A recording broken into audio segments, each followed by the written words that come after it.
My name is Jace Johns. I'll be doing a quick presentation on commercial real estate. So to get started, I want to define a little bit about what is commercial real estate. So commercial real estate includes things like office buildings, shopping centers, industrial buildings, apartments, and hotels. So these are going to be relatively large investments. They're going to have a lot higher dollar value than residential homes relatively.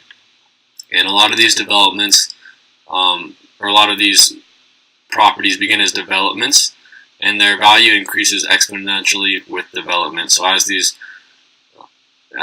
pieces of real estate are developed, their value is going to increase, and then they continue to increase in value as building operations begin to take place.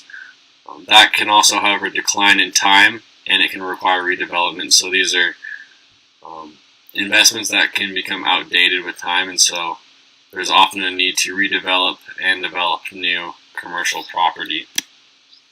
The current situation with commercial real estate, it currently brings in a revenue of greater than $1 trillion a year in the United States, and it employs 3.8 million people. And of that 3.8 million people, that includes 2.2 million businesses. And currently, from 2013 to 2017, there's been an annual growth of around 4%. I got this information from ibisworld.com on the commercial real estate industry. And for the future, it looks like it's going to continue to grow. The real estate is very cyclical, especially commercial real estate, but it's still expected to grow 2 to 3%, depending on who's forecasting and who's predicting the growth.